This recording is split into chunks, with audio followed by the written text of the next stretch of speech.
Our next speaker is, I've had the good fortune of knowing P.J. Simmons for 7 or 8 years now. He wears many hats as well.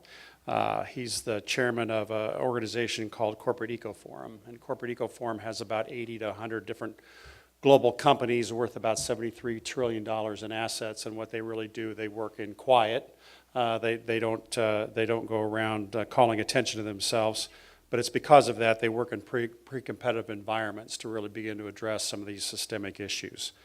He's also a co-author of the Green to Gold Business Playbook, and he's also in another prior life, he was the deputy chair for climate and the environment in the Clinton Global Initiative. His nickname is the Bridge Builder, and indeed he is. And our next guest, please welcome P.J. Simmons.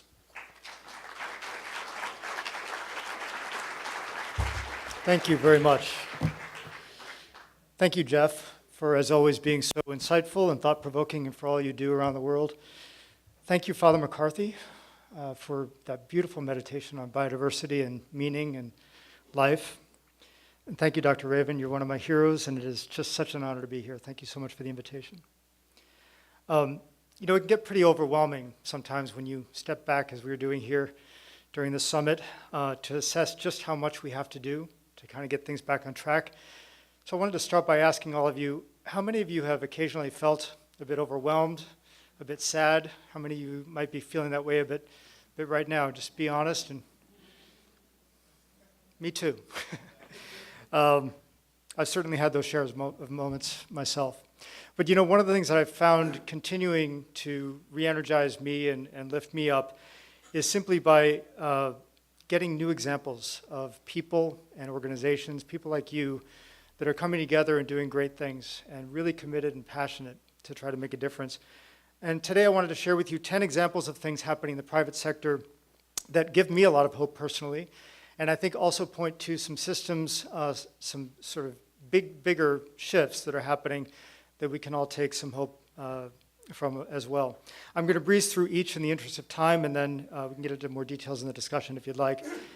The first hopeful example from the private sector I want to share involves the transformation of one of the world's most iconic companies, in fact, the world's most valuable company, from being a climate laggard to a climate leader. If you haven't guessed already, I'm talking about Apple, which about 10 years ago didn't have such a great reputation on the environment. In fact, Greenpeace on its, thank you. Greenpeace, about 10 years ago, ranked Apple dead last on its guide to greener electronics. And the biggest criticism at the time was climate related. Apple was relying primarily on coal-fired electricity for all of its power needs, and those electricity needs were only rapidly going up. But we fast forward to this year, and Apple is now ranked #1 among all of the world's major electronics companies by Greenpeace. The only company that's ranked a little bit higher by Greenpeace is a small social enterprise, a Dutch social enterprise called Fairphone, which, just to put it in context, has sold about 150,000 phones versus Apple selling 1 billion of them.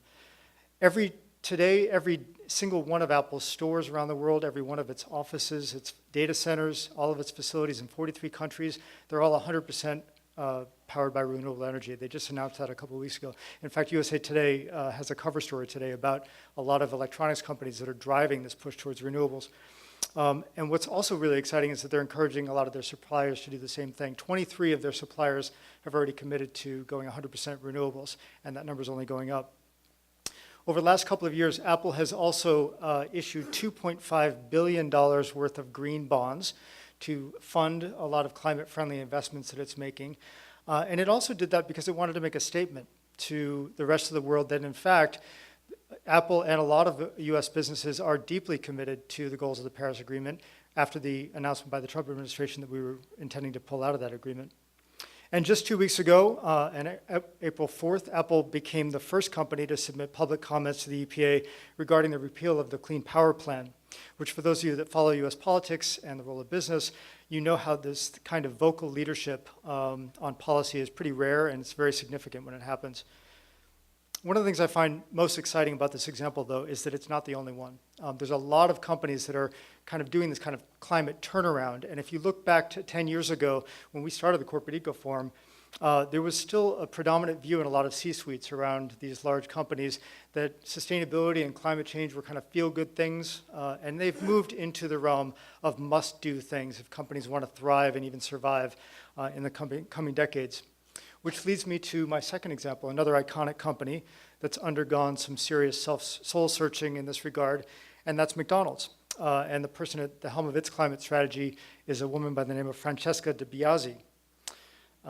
There's a lot that's inspiring about Francesca. She's the daughter of poor immigrants. She was the first person in her family to go to college.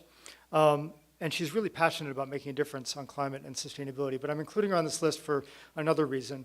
And that's because not only is she McDonald's chief sustainability officer, she's also McDonald's chief supply chain officer. And that's a really rare dual appointment, and it says a lot. It's a big deal. First of all, it means that McDonald's is giving its CSO real power and authority to drive transformational change. She and her team have leverage over the company's $40 billion spend annually, affecting operations in about 119 countries around the world. And very importantly, she reports directly to the CEO, the worldwide CEO. The dual title also shows that McDonald's is really putting emphasis where it needs to be with regard to its emissions and its impact on climate change, the supply chain. Because as with many companies, that's where a lot of environmental impacts and emissions are embedded. In fact, just last month, McDonald's became the first restaurant in the world to commit to verified science-based emission reductions goals, and that is to align its goals proportionately to what scientists tell us are going to be required to keep average global temperatures from rising no more than 2 degrees. And the only way that they're going to achieve that is by working with the supply chain. The other good news here is that more and more of the world's top companies have decided that they're going to put big focus on their supply chains. Walmart, for example, launched something called Project Gigaton, in an initiative to deliver 1 billion tons of GHG reductions over the next 20 years or so, till before 2030, and that's 50 times what its emissions reductions goal for supply chain was for 2020. And BT, the $34 billion company formerly known as British Telecom, now is starting to include a standard clause in its contracts with suppliers that requires them to track and reduce emissions over the term of their agreement. So these kinds of actions by some of the biggest companies in the world are really sending a very clear message to suppliers around the world. We expect you to do a lot more when it comes to emissions. Number 3 on my list of very hopeful examples is Anand Mahindra, who's the chairman of the $19 billion Mahindra Group of companies based in India. Mahindra made headlines a while back when he pledged that all the groups across his entire business were committing to science-based emission reduction targets. But he made an even bigger splash this year at Davos when he told all of his CEO peers around the world he wanted them to do the same thing. And he's got enormous credibility and is making this pitch in a very positive message for business, saying he believes that climate change is this century's biggest financial and business opportunity, one that he estimates to be worth $6 trillion over the next 2 decades. And that's rousing for a lot of business leaders. He's also going to be co-chairing with Governor Jerry Brown this September the Global Climate Action Summit in California. And as of now, we've got 380 or so companies that have committed to science-based targets. Mahindra wants to get that number to 500 before the start of that climate summit. I have a feeling it's going to be exceeded. And if you want to track some of these commitments and see what's happening and who's making them, you can go to sciencebasedtargets.org and see who's doing them. The fourth really hopeful example I wanted to share with you today is the Renewable Energy Buyers Alliance, REBA, which was founded just a couple of years ago to try to really seriously ramp up demand for renewable power in the United States. It was founded by 4 really powerful NGOs, BSR, Rocky Mountain Institute, RMI, World Resources Institute, and the World Wildlife Fund. And it's working with big companies and other major energy buyers around the country to try to drive up the amount of renewable energy in the United States grid by 50% by 2025, which in practice means driving the purchase of renewable energy up 60 gigawatts in between that time. That's no small task, but they've gotten enormous traction. And in fact, the energy spend on renewable energy is growing as a result. US companies signed contracts last year for 2 gigawatts of solar and wind power, which was up 30% from the previous year. And again, in terms of a larger trend here, what's really exciting is that there are lots more of these REBA-type efforts that are happening where companies are coming together on a pre-competitive basis and kind of flexing their collective muscle and their buying power to try to affect change on a scale that's much greater than any one of them could do on their own. And two of the most significant to keep an eye on in that regard are both led by the climate group. One of them is called RE100. Many of you may have heard of it. It was launched in 2014. It now has 130 companies that have committed to 100% renewable energy targets. And if you put together the collective buying power, it's so big of this group, if it were a country, it would be the 24th biggest in the world in terms of electricity use. So it's having big impact globally on the markets. And they launched a similar effort just in September called EV100, launched by a bunch of multinationals with big logistics operations to try to also accelerate the pace of uptake of electric vehicles. My fifth example, Tony alluded to earlier in his introductory remarks of hope, comes from in the form of a letter. It was sent to the CEOs of all the S&P 500 companies just recently, and it was sent by Larry Fink, the CEO of BlackRock, which is the world's largest asset manager, $6.3 trillion in assets under management.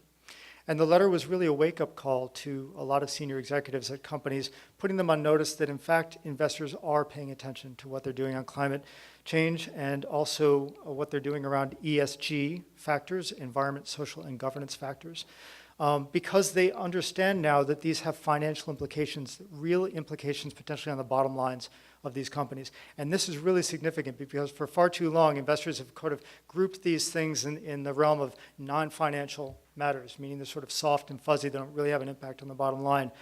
And Larry Fink in his letter and many other investors like him are starting to turn that notion on its head. He's telling business leaders they need to focus much more on long-term value creation. He said that companies need to understand how climate change and other ESG factors affect their potential for growth. And he says that they even need to get prepared to show how they're making positive contributions to society. Have we reached a point where this has become mainstream yet? Not even close.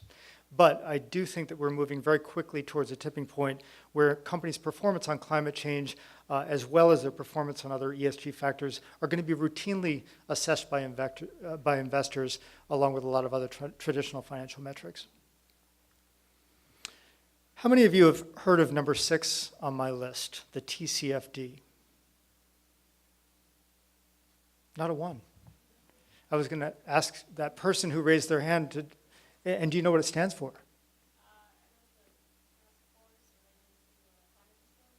Yes, like almost exactly right. That it is the most wonky name you could come up with, the Task Force on Climate-Related Financial Disclosures. And it was set up by the Financial Stability Board, which is an international body that makes recommendations about the global financial system and includes representatives, the members include representatives of the Federal Reserve, the SEC, the Department of Treasury, really big deal.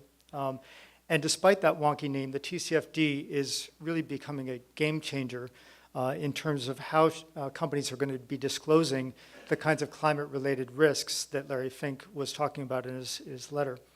The TCFD was founded in December of 2015 and co-chaired by Michael Bloomberg and the governor of the Bank of England, Mark Carney. And they spent about 18 months consulting with literally over 1,000 experts from business, industry leaders, and developing a set of voluntary recommendations for how companies and investors publish information about the financial implications of climate change in their annual reports and in their financial filings, both with regard, importantly, not only to business risks, but also to business opportunities. The recommendations were released last June, and as of today, they have the official support of over 240 companies with combined market capitalizations of $6 trillion and the support of financial firms responsible for assets of $81 trillion. We're going to have to keep watching to see how the implementation of this plays out, how many companies voluntarily report along with these standards, but I can tell you that a lot of the members of the Corporate Eco Forum are taking these quite seriously, and the initial signs are really encouraging.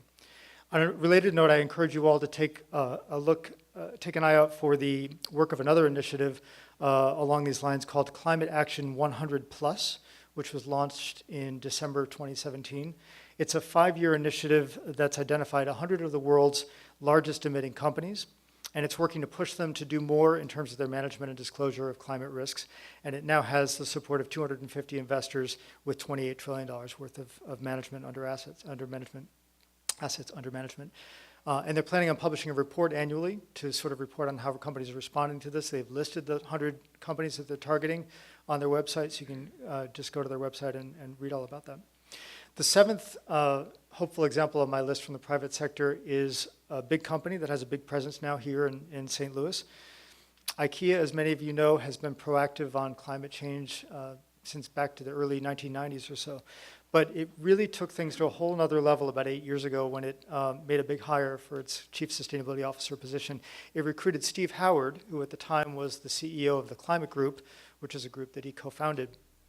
And Steve now describes IKEA's strategy as, quote, going all in. And he argues that it's time for more companies to take this approach, moving beyond the kind of incremental goals that we typically see, like being 10% less bad on something, and instead adopting much more ambitious longer-term goals like going 100% renewable or adopting science-based targets, even if the companies don't know exactly how they're going to get there. And in that regard, IKEA has made a pretty bold promise. By 2020, it says that the company is going to have a net positive impact on the environment. Now just think about that for a second. Think about how difficult it must have been for anybody to make that business case internally. Granted, IKEA is a private company. It's not a publicly held company, so that makes things a lot easier. But it's still a $43 billion company that has 190,000 employees around the world. So steering that ship in a different direction towards being net positive by 2020, really, really big aspiration, very inspiring to me. My eighth hopeful example involves a challenge. I want to invite you all to think about this challenge and this scenario. If you were in this company's shoes, imagine that you're the largest energy producer in Denmark, and you're actually the country's main oil and gas producer, and that actually is enshrined in your name, Dong, the Danish oil and natural gas company. You also burn a lot of coal to generate electricity, and you're obviously one of the country's biggest emitters. But you see the writing on the wall, you see that megatrends are happening like climate change that are maybe going to affect your business model. So do you tinker with the model, or do you, as Steve Howard would say, go all in? And Dong decided to take the all-in approach, and it decided to transform itself, in their words, from being a black energy company to a green energy company. It sold off its oil and gas business. It swore off coal, said it's going to phase out coal completely. And it recently renamed itself to Ørsted, based on an old homage to a Danish scientist, to signify the total break from the past. And today it's a major utility and major offshore wind developer. It's got an offshore wind capacity developed of almost 4 gigawatts. And it has operations in 5 European countries, including the UK and Germany. It's expanding operations to the United States and Taiwan. And in the process of this transformation, Ørsted has reduced its CO2 emissions by 67% since 2006, which accounts for over half of Denmark's CO2 reductions over the same time period. It's also, while been delivering strong growth and shareholder value, its net profit jumped 53% to $3.4 billion last year over the previous year. Really encouraging. My ninth inspiration example of hope from the private sector is an incredible entrepreneur who's on a mission to really change mindsets and change entire systems in ways that might make a really big dent on climate change. Uma Valetti is a cardiologist by training, but he was working with stem cells at the Mayo Clinic, and he got his idea for this company, Memphis Meats, which is currently the front runner among startups that are working to produce meat, which we are calling now clean meat. That is meat that's real meat, but it's made from animal cells and not from a live animal. And it requires just a fraction of the land and energy and water and emissions than conventional meat production. And so far, the company has successfully produced beef, chicken, and duck that all taste pretty good. They're thinking about China in the context of duck.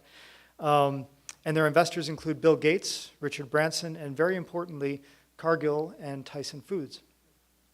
The climate benefits of clean meat could really be massive, not to mention the benefits to human health, to ecosystems, and to non-human animal welfare. Livestock production is second only to energy production as a source of greenhouse gas emissions. 70% of land degradation, of deforestation in Latin America is due to meat. If we put all the cows together in one country, and they were a country, they would be the third largest greenhouse gas emitter in the world. And meat consumption under business as usual is only projected to grow, and it could grow as much as 75% by 2050 if we don't change course. So what they're trying to do could really be a game changer. But right now, the costs of producing this kind of meat are astronomical, but the good news is that they are falling precipitously, exponentially. And they're expecting to have their first product available commercially in 3 years. So the other really good news here is that Memphis Meats is only one of many innovative companies that are driving innovation around non-animal products, food products that taste really, really good and are way, way more climate and earth friendly. The number of good tasting plant-based products you've probably seen in the supermarkets every week. There seems like there's a new offering. It's been skyrocketing. I'm serving at my wedding in October some Gardein-based buffalo wings, courtesy of the Yard House. That are some of the best buffalo wings I've ever had. So that plus the potential of clean meat to me is very exciting. And it's all happening, all this innovation is happening because so many of us are actually saying that we want it. I want to end with an example that's closer to my home in New York City. In Harlem. One of my favorite restaurants is called Clay. And I decided to go there. They just opened last year, but I decided to go because I read about their sustainability commitment. And I was thrilled to find out that I love the food passionately, and I kept bringing people back there. And on the third visit or so, this co-owner here, Andrea, came over to the table just to check in, see how we were doing, if we liked the food. And I didn't mention anything about my sustainability background, but I just told her how excited I was about what they were doing. And her face just lit up. She was so passionate about what they're doing, so excited about all the details of their sourcing on the food side, even telling me about the cocktail menu. They've got a tequila that they've sourced from a woman-owned business in Mexico that feeds leftover agave remnants to farmers to feed the cattle, and they bottle the tequila in recycled glasses, and she's telling me all this stuff. She's super excited. And then she starts apologizing for not being better, and I just told her I was so admiring of her making this conscious effort. And what became very clear to me in talking with her is that, like so many other younger entrepreneurs these days, profit was never going to be enough for her. She needed to have purpose at the heart of what she was doing. That was success at the end of the day, to know that she was making a difference in her community and on these big global issues like climate change. And that, for the younger generation, is thankfully becoming kind of like a common sense way to think about things. It's common sense for business, it's smart business, because they also know that that's what younger generations are increasingly asking for. Younger people want to go work for companies that are purpose-driven, that are good on climate, and we also want to buy products and support companies that are actually, that they can feel good about. Speaking about hopeful younger leaders, this is a group of the 2017 winners. You can see me over fourth to the right there. This is in Ecuador.